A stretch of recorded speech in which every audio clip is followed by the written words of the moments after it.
Sierra Leone is a small country in world terms with 6 million people living in an area the size of South Carolina.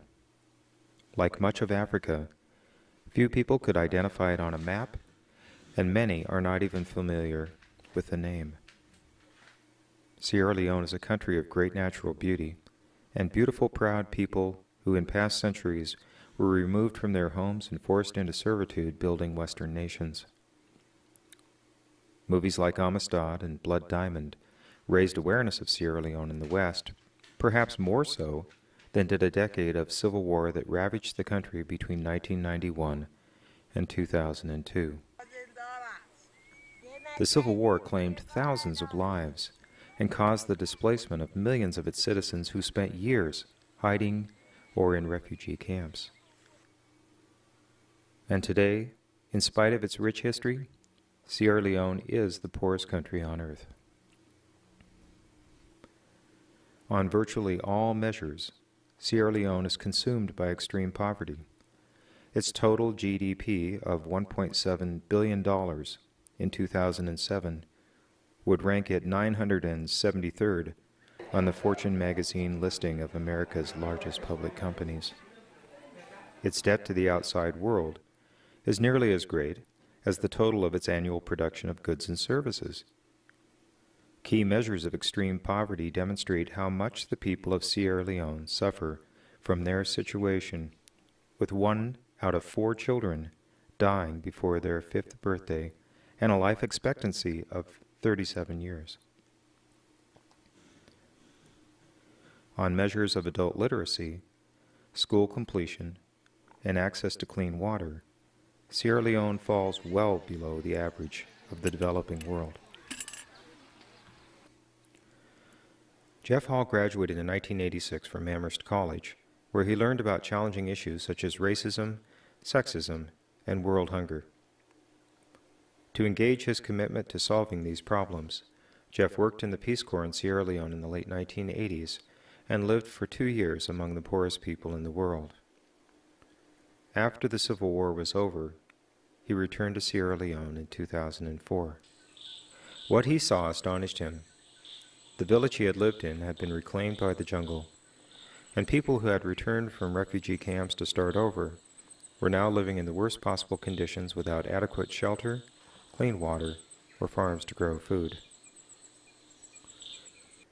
With the assistance of 3 old friends in the village from his Peace Corps days, and financial help from his friends and family back in the United States, Jeff began to help the villagers rebuild their villages and their lives. In addition, Jeff's requests to Amherst College for help were warmly received, and an internship program was started for students and recent graduates. The first step was to provide adequate shelter. Tarps that had been provided for temporary shelter served as roofs, but couldn't keep out the rain. Over 400 metal roofs were provided and installed, which protected the inhabitants and kept the walls from crumbling. Once they had proper shelter, the villages could turn their attention to reestablishing their farms. Another pressing need was clean water. Waterborne diseases claim thousands of lives each year in the developing world, and clean water is the most effective way to improve basic health. In addition, villagers had to undergo the arduous task of walking up to 2 miles each way to fetch a small amount of water. The new wells gave them clean water right in the villages, a critical labor savings since many of the young, hardest-working people had been killed during the war. Following the Civil War, fewer than 70% of children attended primary school, and very few went on to secondary school. The villages had a strong desire that their children's education be addressed, so Jeff and his group arranged to build a school addition in Jokibu to address overcrowded classrooms. Since that time, the Sierra Leone Plymouth Partnership has assisted with teacher training, curriculum development, procurement of learning materials, and scholarships to help hundreds of children whose families cannot afford school fees for primary, secondary, and post-secondary education. The Sierra Leone Plymouth Partnership also began to work on sanitation, particularly latrines, as a way to help prevent the spread of disease. Because plumbing is a rarity and education about sanitation is scarce, this has been an important step in controlling preventable diseases in the villages.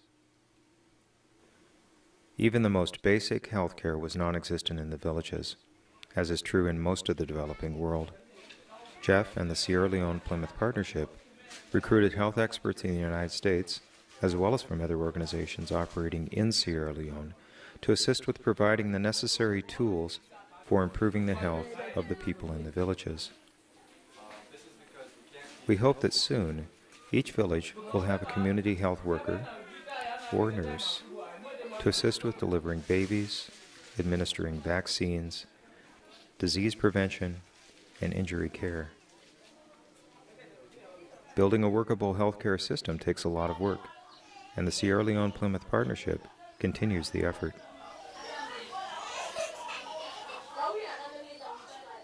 By providing over 700 treated bed nets, the Sierra Leone Plymouth Partnership has addressed a critical need in the prevention of malaria, a major cause of death and childhood mortality throughout sub-Saharan Africa. It goes without saying that food is an absolute necessity for survival. Once crops had been replanted, farmers needed help improving the amount of food they could produce with the land they had and being able to get the best price for the crops they could sell. The Sierra Leone Plymouth Partnership established a microloan program directed primarily to farmers that gave them the capital to purchase seed and other inputs and to store their production after harvest so they could sell when prices rose. As subsistence farmers, the first priority is growing enough food to feed their families. Mal and undernutrition are ongoing problems in the villages, and the Sierra Leone Plymouth Partnership provides a helping hand to farmers so villages can be adequately fed and additional income gathered through the sale of crops. The internship program at Amherst is designed to give students a mini Peace Corps experience with significant independence, and to help develop skills that will be beneficial throughout your life. Your internship will start by traveling to Sierra Leone with a group of Americans, and Jeff, who will be spending 2 weeks in the country to learn and provide assistance to our partner villages. You will be assigned an area to work that has particular interest to you, such as education, health, or microloans. Join us on the front end of what we hope will be a remarkable journey from extreme poverty to rising income and unlimited possibility in the lives of our dear friends in Sierra Leone. It will be a new twist on the historical Sierra Leone United States story. After 10 weeks, you will return to school and your lives with some fantastic stories to tell.